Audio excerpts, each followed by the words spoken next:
Baik, sebelumnya saya ucapkan dulu Assalamualaikum warahmatullahi wabarakatuh. Salam sejahtera untuk kita semuanya. Kita ketemu lagi di pembelajaran saya yaitu kuliah online analisa dan perancangan sistem informasi. Dalam hal ini yaitu kuliah secara mandiri. Untuk pertemuan yang pertama ini saya akan bahas mengenai kontrak kuliah dan konsep dari dasar daripada sebuah sistem. Tapi sebelum saya masuk ke pertemuan yang pertama ini, ada baiknya kita kenalkan dulu identitas saya kenalkan dulu supaya Anda juga mengenal, saya pun juga mengenal dengan Anda dengan baik seperti itu. Baik, identitas saya nama yaitu Budi Hartono dengan kode inisial yaitu HTN ya. Alamat email bisa Anda kirim di budi@stekom.id. Di setiap PowerPoint sudah saya cantumkan, di situ ada alamat email saya yaitu budi@stekom.id, atau Anda juga bisa berkirim di email pribadi saya yaitu htnbudi19@gmail.com. Untuk WA-nya yaitu 085877835698. Saat ini saya berada di naungan Fakultas Studi Akademik ya, Fakultas Studi Akademik di bawah program studi Teknik Informatika. Untuk nama mata kuliah yang saya ampuh yaitu adalah analisa dan perancangan sistem informasi. Ini biasanya di teknik informatika atau di sistem informasi diberi nama analisa dan perancangan sistem informasi. Tapi di prodi lain yaitu di sistem komputer, di manajemen informatika maupun komputerisasi akuntansi itu diberi nama konsep dan perancangan sistem informasi. Jadi mata kuliah ini ada di hampir semua program studi di Universitas Telkom. Jadi ada di sistem komputer, ada di teknik informatika, sistem informasi, manajemen informatika, dan komputerisasi akuntansi. Baik, kita akan masuk ke pembelajaran untuk pertemuan yang pertama ini. Kita awali dengan yaitu deskripsi mata kuliah. Ya, deskripsi mata kuliah. Apa sih yang bisa saya peroleh nanti ketika saya akan mempelajari mata kuliah analisa dan perancangan sistem informasi ini, atau mata kuliah ini akan membahas apa? Seperti itu. Di mata kuliah ini memaparkan pengetahuan tentang konsep dan analisa ya, konsep analisa dan perancangan dalam sebuah sistem informasi. Nanti ruang lingkup yang dikaji dalam mata kuliah ini ya kita akan belajar mengenai konsep dasar ya, konsep dasar data. Apa sih data itu? Apa sih sistem informasi itu? Apa sih yang namanya sistem itu? Seperti itu. Terus bagaimana pengembangan sebuah sistem? Langkah-langkahnya seperti apa? Metodenya seperti apa? Lah nanti kita akan masuk ke yang berikutnya adalah pengembangan sebuah informasi. Ada metode-metode dalam pengembangan sistem, ada tahapan-tahapan apa saja yang harus kita lalui, metode pengembangan dan penelitian, konsep perancangan informasi dengan model terstruktur, dan yang terakhir adalah konsep perancangan sistem informasi berorientasi pada sebuah objek. Jadi di sini goalnya adalah perancangan sebuah sistem dengan model terstruktur dan perancangan sistem informasi berbasis objek atau OOP seperti itu. Adapun capaian pembelajaran yang tidak dicapai dari mata kuliah analisa dan perancangan sistem informasi ini adalah yang pertama, harapannya adalah mahasiswa mampu menganalisa proses sistem yang sedang berjalan dan mampu melakukan perancangan sistem informasi menggunakan pemodelan terstruktur dan pemodelan berorientasi objek. Artinya apa? Setelah menyelesaikan perkuliahan ini, mahasiswa bisa melakukan proses ya, menganalisis, terjun ke lapangan, melakukan investigasi di sana yaitu untuk melakukan yaitu investigasi proses sistem yang berjalan itu seperti apa, sehingga nanti dia bisa memberikan solusi atau mencarikan jalan keluarnya dari sebuah permasalahan yang ada tadi untuk merancang ke sebuah sistem baik untuk pemodelan berbasis objek maupun pemodelan terstruktur seperti itu. Itu yang pertama. Yang kedua adalah mahasiswa mampu dan dapat memahami konsep-konsep analisa dan perancangan sistem informasi, kemudian mampu menyusun proposal proyek sistem informasi dan membuat desain atau rancangan sistem informasi baik dengan pendekatan terstruktur maupun dengan pendekatan berorientasi objek. Jadi goal yang tidak dicapai daripada pembelajaran ini adalah yaitu adanya bisa merancang sebuah sistem informasi ya. Jadi bisa merancang sebuah sistem informasi kemudian menyusun ke dalam sebuah proposal, yaitu proposal tentang proyek sistem informasi, baik untuk melakukan perancangannya dengan menggunakan model terstruktur maupun dengan menggunakan pendekatan berorientasi objek atau OOP tadi. Adapun materi kuliah yang Anda sampaikan nanti di pertemuan pertama yaitu kita akan bahas mengenai konsep dasar sebuah sistem, ada konsep sistem informasi, pengembangan sistem ya, pengembangan sistem, metode-metode dalam pengembangan sistem itu apa saja, tahapan pengembangan sistem mulai dari perencanaan kita bahas secara komplit, tahapan pengembangan sistem untuk tahap analisa, tahap pengembangan sistem yaitu untuk perancangan, pada tahapan pengembangan sistem untuk penerapan dan pemeliharaan yaitu ada penelitian pengembangan, ada waterfall, prototype dan RAD, ada DFD dan easy case, ada ER diagram ya atau ERD, ada normalisasi, ada UML dengan menggunakan tool yaitu Star UML. Nah ini adalah materi yang nantinya akan saya sampaikan, yaitu ada sebanyak 14 kali pertemuan dengan 2 kali ditambah dengan 2 kali UTS dan 2 kali untuk ujian yaitu UTS dan ujian akhir semester seperti itu.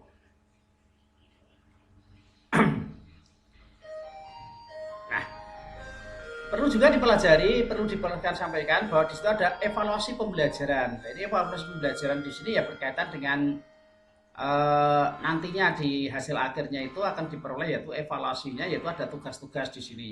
Ada tugas 1 sebelum ujian tengah semester, kita akan ada tugas 1 yaitu bobotnya 15%. Karena tugas itu adalah sesuatu yang wajar di dalam perkuliahan seperti itu. Nanti ada ujian tengah semester dengan bobotnya 30%. Ada tugas yang kedua dengan bobotnya itu 15% dan ujian akhir dengan bobot yaitu 40%. Jika totalnya adalah 100%. Di sini saya tidak mencantumkan yaitu adanya presensi, tapi presensi juga berpengaruh penting di dalam sebuah penilaian atau evaluasi ini. Ya, jangan-jangan nanti mahasiswa tidak pernah masuk kan seperti itu. Ya seperti itu. Karena ada pengaruhnya seperti itu di dalam sebuah presensi walaupun tidak dihitungkan di sini. Dari tugas pertama 15, UTS-nya 30, tugas yang kedua 15 dan ujian akhirnya 40, sehingga kalau ditotal di situ yaitu 15 ditambah 30 45 ditambah dengan 15 60 ditambah dengan 40 yaitu adalah 100%. Ini adalah bentuk evaluasi pembelajarannya adalah seperti itu. Konversi nilainya, jika nanti nilai Anda di atas 86 sampai dengan 100 yaitu akan mendapatkan nilai A. Jika nilainya di atas 77 sampai dengan 85 yaitu AB, di atas 72 sampai dengan 76 yaitu B, 66 sampai dengan 71 yaitu BC, 60 sampai dengan 65 yaitu C, Anda di atas 50 sampai dengan 59D dan kurang dari 50 yaitu remedi atau perbaikan. Maka perlu diperhatikan tadi nilainya kalau sampai nanti Anda tidak mengerjakan tugas-tugasnya itu bobotnya sudah hilang 30%. Kalau hilang 30% berarti kan nilai maksimal yang tertinggi yaitu hanya 70 sehingga nanti hanya bisa mendapatkan nilai BC. Maka tugas-tugas itu adalah suatu yang penting yang harus dikerjakan seperti itu. Itu tadi untuk pertemuannya, jadi pertemuan 1 sampai dengan 7 kita isi dengan materi ya, materi sudah saya jelaskan di depan tadi. Nanti untuk pertemuan ke-8 kita ujian tengah semester ya, ujian tengah semester 9 sampai dengan 15 yaitu materi kembali, 16 adalah ujian akhir semester. Dengan presensi kehadiran minimal 75% lah atau 12 kali pertemuan seperti itu.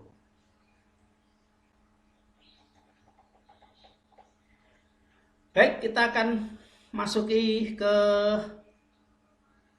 yang pertama, konsep dasar daripada sebuah sistem tadi adalah mengenai kontrak perkuliahan saya ya. Kalau ada hal yang kurang jelas nanti silakan kita bisa diskusikan bersama-sama di chat diskusi atau Anda bisa WA saya di nomor yang sudah tertera tadi.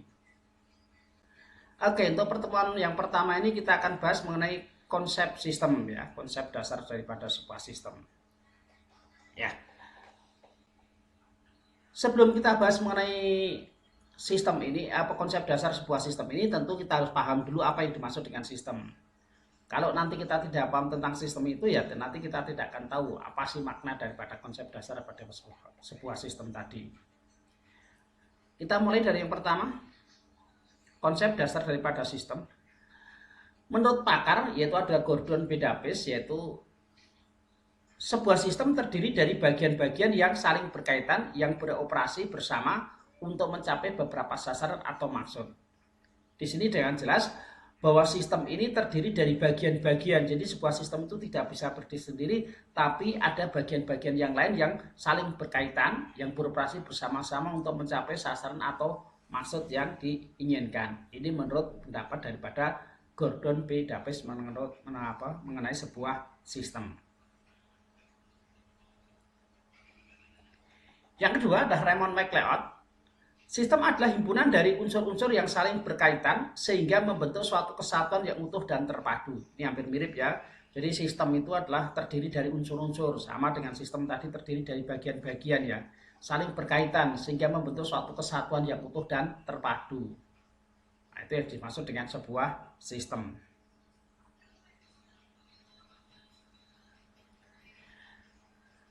Pendekatan sebuah sistem. Jadi pendekatan sebuah sistem di sini yaitu pendekatan sebuah sistemnya ada dua pendekatan, yaitu pendekatan melalui prosedur ataukah pendekatan melalui komponen.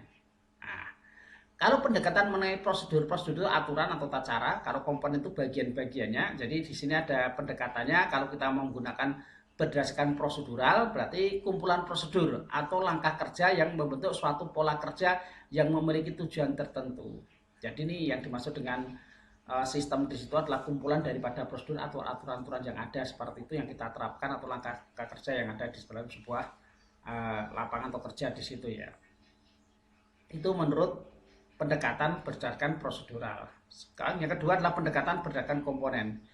Kumpulan dari komponen-komponen atau elemen-elemen yang berinteraksi untuk mencapai suatu tujuan tertentu. Itu yang disebut dengan pendekatan komponen. Jadi sebuah sistem itu adalah bagian-bagian ya, dari antara bagian satu dengan bagian yang lain itu berkumpul bersama-sama. Jadi kumpulan daripada bagian atau kumpulan daripada komponen atau elemen-elemen yang berinteraksi satu sama lain untuk mencapai suatu tujuan tertentu. Ini adalah pendekatan sebuah sistem dengan menekankan pada prosedural dan pendekatan pada sebuah komponen.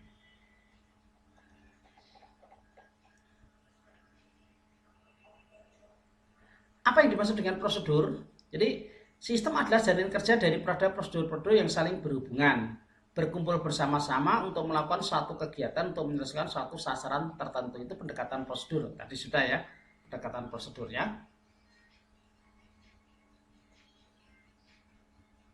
Pendekatan komponen.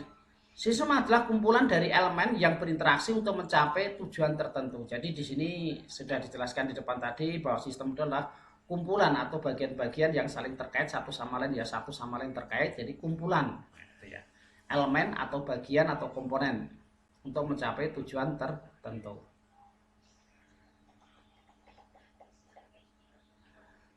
Apa yang dimaksud dengan prosedur? Prosedur adalah rangkaian operasi klerikal ya. Kalau dulu kita kenal dengan prosedur aturan atau tulis menulis seperti itu kalau klerikal itu ya. Kalau bahasa ini bahasa lama seperti itu ya. Prosedur adalah rangkaian operasi yaitu berkaitan dengan klerikal tulis menulis yang melibatkan beberapa orang di dalam suatu atau lebih departemen yang digunakan untuk menjamin penanganan yang seragam dari transaksi teknis yang terjadi serta untuk menyelesaikan suatu kegiatan tertentu. Ini yang dimaksud dengan prosedur, pengertian prosedur. Jadi segala sesuatunya ada prosedurnya seperti ini, berarti itulah aturannya seperti itu. Nah, aturan itu digunakan untuk apa? Untuk menjamin penanganan yang seragam di antara transaksi-transaksi pidana yang terjadi, serta untuk menyelesaikan suatu kegiatan kalau ada suatu permasalahan tertentu prosedurnya seperti apa. Nah, ini yang dimaksud dengan prosedur.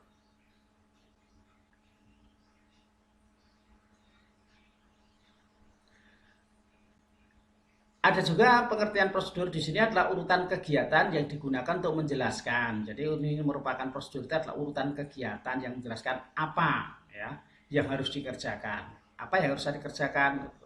Siapa nanti yang akan mengerjakan? Siapa yang akan mengerjakan? Kapan dikerjakannya? Dan bagaimana cara mengerjakan? Itu berkaitan dengan what, who, when, dan how. Ya, apa, siapa, kapan, dan bagaimana cara mengerjakan sebuah ini tadi ya, kegiatan tadi.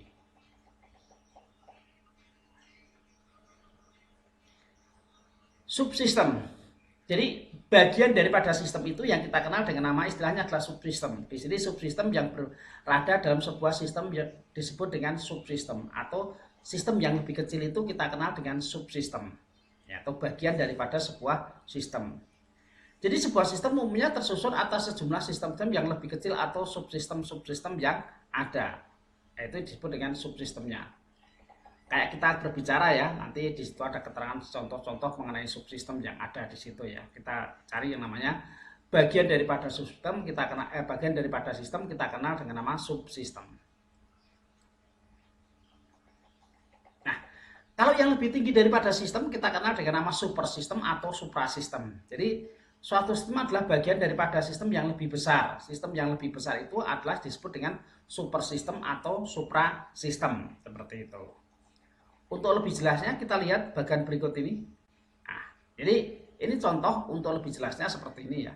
Contoh, ketika kita berada sistem itu berada di sini, jadi posisi sistem itu ada di tingkat provinsi. Jadi sistem formasi kependudukan di suatu provinsi A seperti itu. Ini ada sistem formasinya kependudukan di provinsi ini. Berarti posisi sistem itu ada di provinsi. Lah, subsistemnya adalah tingkat kabupaten seperti itu. Nanti subsistem daripada kabupaten ya di tingkat yaitu apa? Kecamatan. Subsistemnya lagi yaitu di tingkat kelurahan atau desa. Subnya lagi di tingkat RW, subnya lagi di tingkat RT seperti itu dan seterusnya. Kalau lebih tinggi daripada provinsi ya kita naik ke tingkat pemerintah pusat seperti itu. Kalau mau naik lagi ya di tingkat region atau wilayah juga bisa seperti itu, tingkat region ya.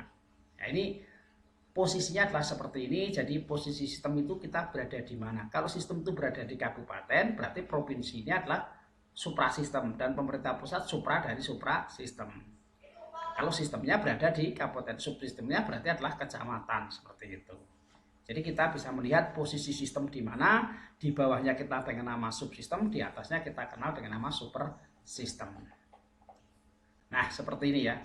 Jadi kita lihat posisi sistem itu berada di tengah di sini ya, posisi tengah ini. Yang lebih kecil daripada sistem kita kenal atau bagian daripada sistem kita sebut dengan subsistem. Bagiannya lagi disebut dengan sub dari subsistem.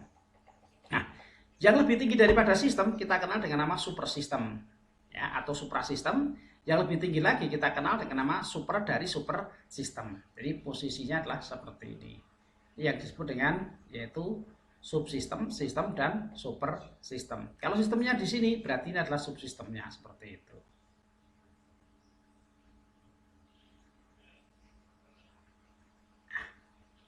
Tidak semua itu harus dikatakan sebuah sistem. Nah, sistem ini harus memiliki ciri-ciri tertentu. Jadi kalau tidak dimiliki ciri-ciri ini, maka itu bukanlah sebuah sistem. Maka sistem harus memiliki ciri-ciri, diantaranya adalah seperti ini. Ya, ciri-ciri daripada sistem. Yang pertama, setiap sistem mempunyai tujuan. Jadi kita membangun sebuah sistem itu pasti ada tujuannya. Entah tujuannya serius atau tidak itu pasti ada gitu. Main-main seperti itu ya. Umumnya ya, setiap sistem mempunyai tujuan-tujuan tertentu ya. Tujuannya mungkin yang pasti ya, yang membuatnya seperti itu ya.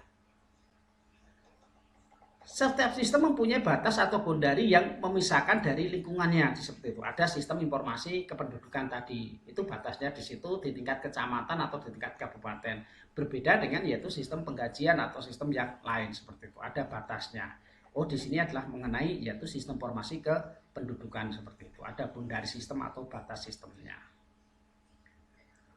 Walau sistem itu mempunyai batas, akan tetapi sistem itu bersifat terbuka dalam arti berinteraksi juga dengan lingkungannya. Jadi tidak serta-merta terus tertutup betul-betul close di situ, tidak. Tetap walaupun sistem informasi kependudukan nanti juga akan ada yaitu sistem informasi yang lain ada hubungan atau pengaruhnya seperti itu. Ya, bersifat terbuka. Suatu sistem terdiri dari beberapa subsistem yang bisa pula disebut bagian atau unsur atau komponen. Jadi sebuah sistem itu pasti memiliki bagian atau subnya seperti itu ya. Pasti ada. Kalau sebuah sistem kok tidak memiliki bagian atau subnya namanya bukan sebuah sistem seperti itu.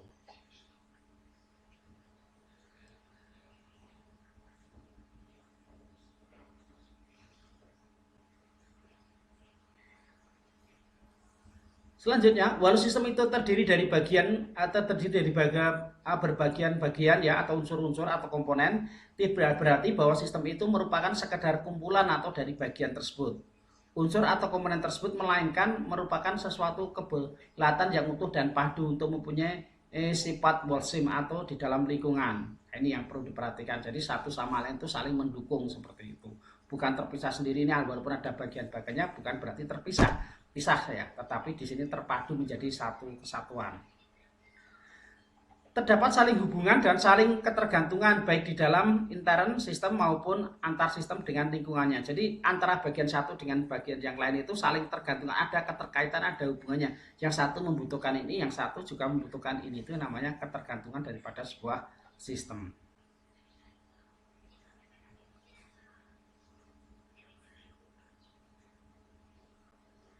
Selanjutnya, Setiap sistem melakukan kegiatan atau proses transformasi atau proses mengubah masukan menjadi keluaran.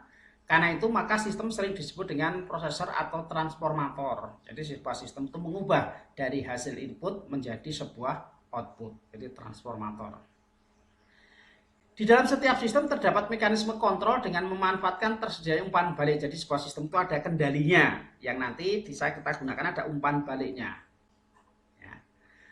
Karena adanya mekanisme kontrol itu, maka sistem mempunyai kemampuan mengatur diri sendiri dan menyesuaikan diri dengan lingkungannya atau keadaan secara otomatis dengan sendirinya. Ini harapannya adalah seperti itu. Jadi sistem itu bisa mengatur dirinya sendiri supaya menyesuaikan dengan keadaan yang ada seperti itu.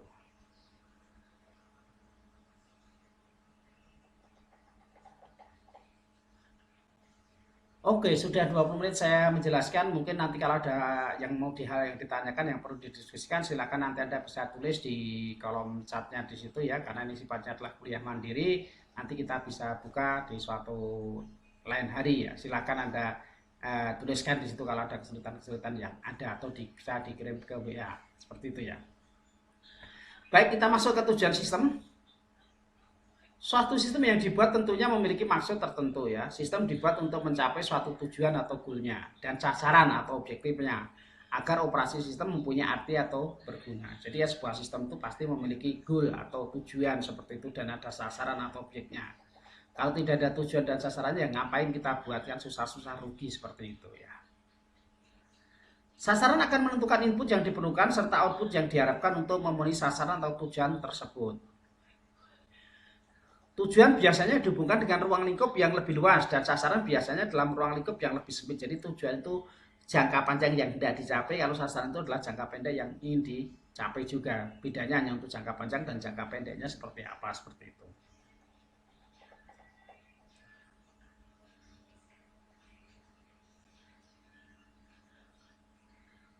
Tiga tujuan utama yang berhubungan dengan sistem formasi. Yang pertama adalah untuk mendukung fungsi kepengurusan manajemen. Jadi dengan adanya sistem formasi ini untuk mendukung pengurus manajemen itu seperti apa? Yaitu mendukung fungsi kepengurusan manajemen. Jadi supaya jelas di situ ya. Fungsi kepengurusan manajemennya menjadi jelas. Yang kedua untuk mendukung pengambilan keputusan manajemen dengan data sistem formasi yang baik, maka data-data tersedia sehingga akan memudahkan bagi pengambil keputusan untuk menetapkan sesuatu atau memutuskan sesuatunya seperti itu. Yang ketiga untuk mendukung kegiatan operasi perusahaan. Jadi dengan data sistem formasi suatu kegiatan operasi daripada suatu perusahaan itu bisa diharapkan bisa berjalan dengan lancar atau dengan baik seperti itu. Jadi kegiatan-kegiatan operasi yang ada itu bisa berjalan dengan lancar. Untuk lebih spesifiknya, tujuan sistem formasi itu bergantung pada kegiatan yang ditangani. Tentu saja ya, hal semacam ini. Nah, tujuannya akan berbeda-beda antara satu dengan yang lain. Tentu kalau perbankan, dunia perbankan dengan tujuannya akan berbeda dengan pasar swalayan, seperti itu. Begitu juga dengan kampus atau sekolah. Karena yang satu bank itu betul-betul harapannya adalah profit, sedangkan kampus adalah non-profit seperti itu. Pasar swalayan juga sama, tapi beda seperti itu ya. Nah ini tujuannya tentunya akan berbeda antara satu dengan yang lain seperti itu. Karakteristik daripada sebuah sistem ya, karakteristik daripada sebuah sistem. Jadi sistem itu memiliki beberapa karakteristik daripada sebuah sistem tadi. Ya, terdiri dari tiga hal, ada input, ada proses, ada outputnya. Ini prosesnya kok belum ditulis ya, ada input, proses, output seperti itu ya. Jadi sebuah sistem itu pasti memiliki input ya. Di dalam sebuah ini ada prosesnya antara satu dengan yang lainnya itu ya. Ini ada outputnya. Sebuah sistem pasti dipengaruhi oleh faktor internal ya. Sebuah sistem dipengaruhi oleh sebuah proses sistem ini ya, dipengaruhi oleh sebuah internal di situ ya. Dan juga sebuah sistem itu dipengaruhi oleh faktor eksternal yang berada di luar ini. Ya. Ini adalah antara A dengan B ini disebut dengan subsistem atau komponen, yaitu komponen A dan B, C dan D ini saling berkaitan atau saling ketergantungan. Ini penghubung sebuah sistem. Di sini kita lingkari itu adalah namanya batas sebuah sistem. Ini batas sistem A atau ini nanti ada batas sistem yang kedua. Outputnya berkaitan dengan sasaran dalam jangka pendeknya tadi dan tujuan untuk jangka panjangnya. Jadi intinya bahwa karakteristik daripada sebuah sistem ada inputnya, ada prosesnya, ada outputnya, ada batas luarnya, ada batas sistemnya, ada faktor internalnya, ada faktor eksternalnya, ada subsistem maupun penghubungnya seperti itu.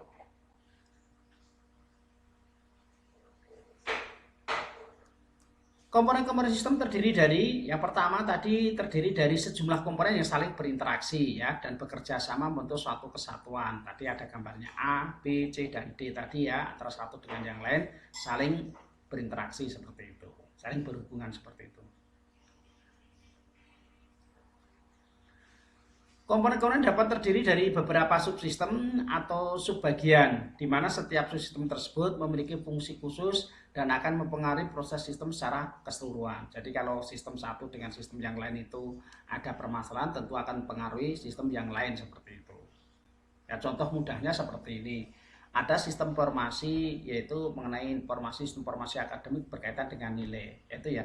Kalau salah satu itu ya proses pembelajaran sudah dilalui, dosennya sudah ada seperti itu, mata kuliahnya sudah ada. Nah kalau dosen belum menginput nilainya kan tidak akan bisa berjalan seperti itu. Hasil yang didapatkan khasnya tidak akan ada seperti itu. Maka bagian-bagian kecil itu kalau diinputkan tidak ada, berarti nilainya gimana? Kalau nilainya tidak ada, ya tidak akan bisa berjalan sebagaimana mestinya seperti itu.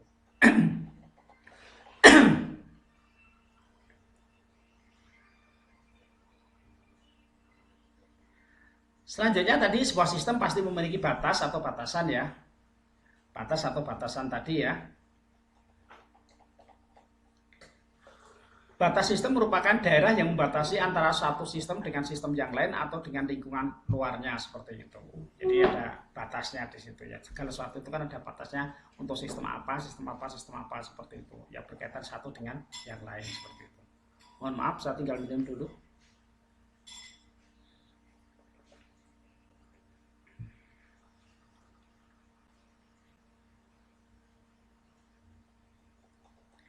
Lingkungan luar, tentu lingkungan luar ini adalah apapun di luar batas sistem yang mempengaruhi operasi sistem ya. Jadi segala sesuatu yang berada di luar sistem tentunya akan mempengaruhi sebuah operasi daripada sebuah sistem. Nah, tinggal operasinya di sini. Nah, lingkungan sistem ini dapat bersifat menguntungkan dan juga dapat bersifat merugikan. Apakah menguntungkan atau merugikan sebuah sistem tersebut kan gitu. Nah, kalau menguntungkan ya tidak ada masalah, tapi kalau merugikan akan timbul masalah di situ. Penghubung merupakan media penghubung antara satu subsistem dengan subsistem lainnya. Melalui penghubung ini memungkinkan sumber-sumber daya yang mengalir dari subsistem ke subsistem yang lainnya. Jadi dengan adanya penghubung antara A dengan B, B dengan C, C dengan D, D dengan A itu saling keterkaitan, ada hubungannya. Kalau nanti putus di tengah jalan ya nggak bisa. Contoh seperti sebuah sepeda. Sepeda itu adalah sebuah sistem yang terdiri dari beberapa komponen-komponen yang ada. Nah kalau rantainya putus, jadi untuk bisa menghubungkan antara gear depan dengan gear belakang kan tidak bisa, dikali nggak bisa, tidak akan jalan seperti itu. Nah ini yang maksudnya debat penghubung tadi yang menghubungkan antara satu dengan yang lain supaya bisa berjalan seperti itu. Ada masukan ya, jadi sebuah sistem itu pasti ada masukan. Kalau sebuah sistem kalau tidak ada masukan, apa yang mau diproses kan gitu ya. Segala sesuatu masuk ke dalam sistem dan selanjutnya menjadi bahan untuk diproses. Masukan dapat berupa hal berwujud ya, tampak secara fisik ya maupun tidak tampak. Ya, contoh masukan yang berwujud adalah bahan mentah itu kan tampak secara wujud seperti itu. Sedangkan contoh yang tidak berwujud adalah informasi, misalnya informasi permintaan jasa dari pelanggan itu kan sifatnya informasi permintaan ke jasa seperti itu kan tidak kelihatan ya. Kita laksanakan jasa yang kita gunakan seperti itu. Tapi tidak tampak seperti itu secara fisik.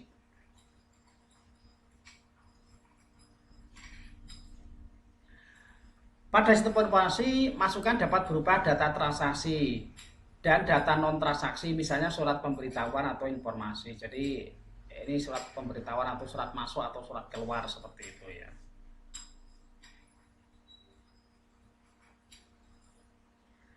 Proses bagian yang melakukan perubahan atau transformasi dari masukan menjadi keluaran. Jadi dengan adanya input tadi ada masukan tadi ada yang diproses. Coba kalau tidak ada masukan, bagaimana mau diproses? Ya gitu. Kalau tidak ada yang diproses berarti tidak ada outputnya, kan begitu. Pada sistem informasi, proses dapat berupa suatu tindakan seperti yaitu meringkas data. Ketika kita melakukan ya data masuk, kita ringkas datanya seperti itu juga bisa. Bisa melakukan perhitungan, ya, bisa mengurutkan data itu juga termasuk proses ya dan lain-lain. Jadi prosesnya bisa macam-macam ya di sini.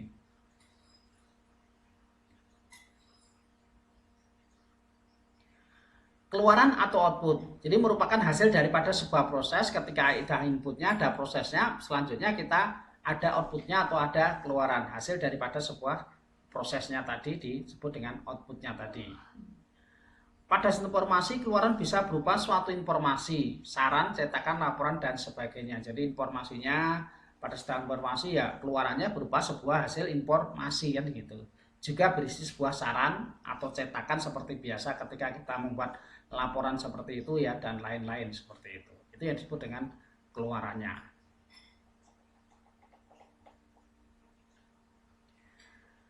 Mekanisme pengendalian dan umpan balik. Mekanisme pengendalian atau kontrol mekanisme diwujudkan dengan menggunakan umpan balik atau yang kita kenal dengan nama feedback yang mencuplek keluaran ya. Jadi di sini kita lihat gambarnya, ada sistem itu ada masukannya, ada prosesnya, dari proses ini ada keluarannya. Nah, keluaran ini perlu kita tahu apakah keluarannya sudah sesuai dengan yang diinginkan. Maka di sini ada mekanisme pengendalian yang kita kenal dengan nama umpan balik seperti itu. Ya banyak yang kita kenal dengan nama seperti itu ya. Ketika melakukan proses seperti ini, apakah hasil outputnya sudah sesuai dengan ini, atau ada pembelajaran dimintai adanya feedback atau umpan baliknya, apakah pembelajaran sudah baik atau belum seperti itu.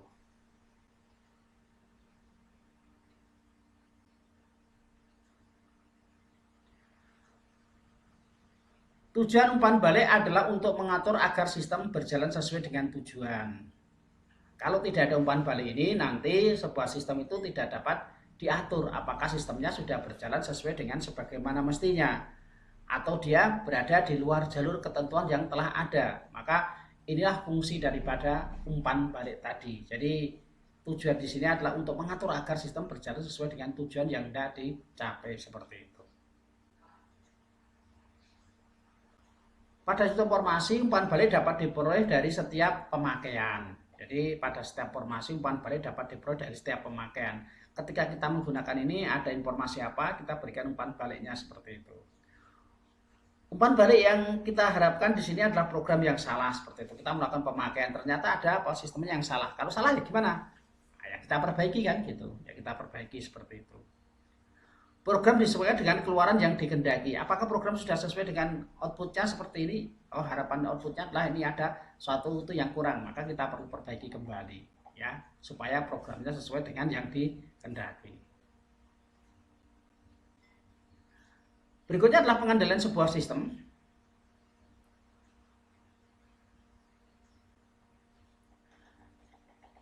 Pengendalian umpan balik merupakan proses pengukuran keluaran dari sistem yang dibandingkan dengan suatu sistem standar tertentu. Jadi ketika kita melakukan ini sudah ada standarnya. Jangan sampai nanti standarnya tidak jelas, di situ umpannya segala suatu sistemnya akan menjadi salah.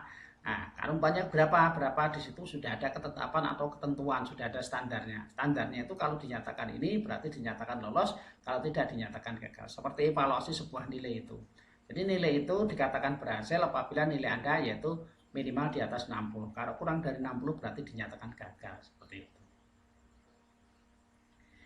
Bila mana terjadi perbedaan-perbedaan akan dikoreksi untuk memperbaiki masukan sistem selanjutnya jika terjadi perbedaan tadi ya.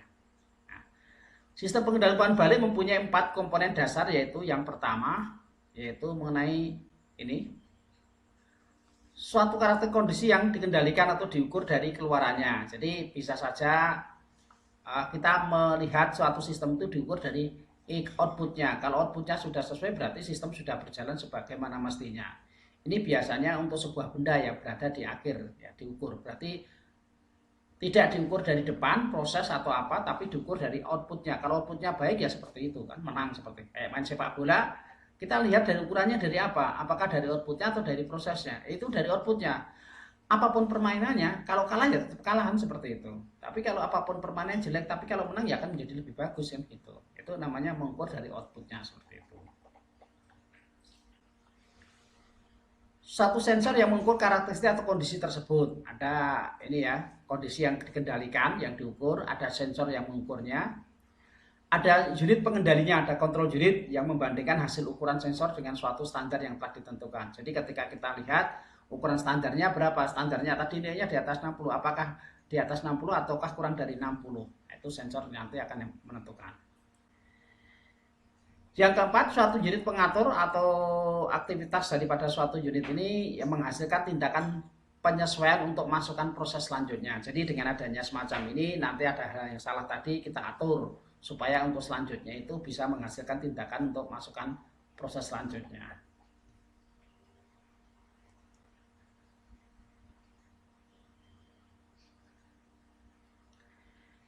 Di sini kita kenal dengan nama yaitu proses untuk umpan majunya adalah disebut dengan positive feedback ya. Jadi positive feedback mencoba mendorong proses dari sistem supaya menghasilkan hasil balik yang positif. Supaya keluaran dapat dihasilkan umpan balik yang positif, maka pengendalian tidak boleh diukur dari keluarannya tapi diukur dan dikendalikan dari prosesnya. Jadi ini ya, proses umpan maju ini beda dengan yang namanya feedback tadi, yaitu mengukur dari hasilnya. Apapun yang terjadi di situ, kalau menang ya akan menjadi lebih bagus. Kalau di sini diukur mengendalikan dari prosesnya di situ. Boleh diukur dan keluarnya, tetapi diukur dan dikendalikan dari prosesnya. Jadi proses ini supaya bagus sebelum terjadi hal yang diinginkan itu sudah dikendalikan dari proses. Jadi prosesnya itu sudah selalu diamati terus seperti itu. Sehingga nanti hasil akhirnya itu tidak akan beda jauh atau keluar dari ketentuan yang telah ditetapkan atau standar yang telah diatur. Sama proses terjadi dalam sebuah sistem selalu dilakukan pengamatan dan cepat-cepat diatasi bila mulai terjadi penyimpangan sebelum terlanjur fatal dan keluarannya seperti itu. Ini namanya adalah proses ya. Jadi ketika Anda sebagai seorang mahasiswa ditugaskan dari pihak departemen atau dari usaha Anda atau di tempat perusahaan Anda atau organisasi Anda yang menyatakan bahwa Anda nanti dinyatakan lulus dengan apa itu harus menyatakan yaitu diterima masuk kembali di sana yaitu dengan penyesuaian ijazah sarjananya dengan catatan yaitu IPK-nya harus di atas 3 seperti itu, di atas 3. Maka kalau diukur dari proses feedback-nya kan sudah proses berjalan itu ya, berjalan. Kalau Anda kuliah ternyata IPK Anda 2,75 berarti kan tidak sesuai. Kalau tidak sesuai apa harus dikembalikan lagi seperti itu. Nah, itu kan jadi masalah kalau mengukur sesuatu yang proses seperti itu berdasarkan ukurannya yaitu hasil akhirnya nanti harus kuliah lagi seperti itu. Supaya tidak menyimpang bagaimana? Oh IPK syaratnya adalah 3. Anda dinyatakan lulus nanti kalau Anda yaitu bisa diterima di sana yaitu IPK-nya 3 ya diterima kembali ke sana.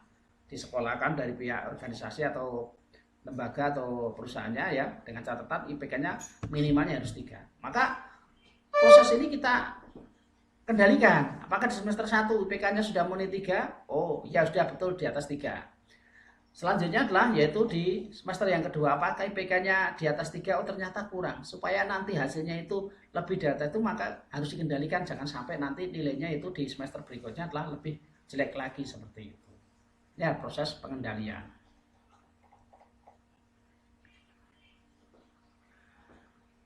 Umpan pencegahan, pengendalian pencegahan digunakan untuk mencegah terjadinya suatu masalah dalam pencapaian sebuah tujuan. Pengendalian pencegahan mencoba untuk mengendalikan sistem di muka sebelum proses dimulai dengan mencegah yang merugikan atau masuk ke dalam sebuah sistem. Jadi kayak suatu peraturan gitu ya, peraturan sebuah permainan. Jadi ketika ada permainan itu ya peraturannya di depan, bukan kita main terus di tengah-tengah ada sesuatu kita ganti kan tidak. Maka dikendalikan sebelum terjadi hal yang tidak diinginkan, dikendalikan. Yaitu dicegah dengan adanya aturan-aturan seperti ini. Pengendalian pencegahan ini akan berjalan dengan efektif apabila fungsi dari para personal menjalankan sesuai dengan perannya masing-masing. Segala sesuatunya itu kan ya namanya seperti itu ya akan bisa berjalan, bisa berbaik kalau personelnya juga menjalankan dengan ketentuan yang ada seperti itu. Ini bentuk pengendalian sistemnya kalau kita gambarkan ada seperti ini, ada input. Input itu pengendalian di umpan depan yaitu mengantisipasi masalah. Kalau proses itu pengendalian sejalan mencegah masalah sebelum terjadi yang lebih lebar lagi. Output berarti pengendalian umpan balik mencegah masalah terjadi setelah terjadi ini ya, melihat berdasarkan outputnya. Oke, hanya itu yang bisa saya sampaikan. Apa yang kita pelajari hari ini yaitu kesimpulan yang kita bisa peroleh. Sistem adalah himpunan dari unsur-unsur yang saling berkaitan sehingga membentuk suatu kesatuan yang utuh dan terpadu. Prosedur adalah urutan kegiatan digunakan untuk menjelaskan apa ya yang harus dikerjakan, siapa yang akan mengerjakannya, kapan dikerjakan, dan bagaimana mengerjakannya.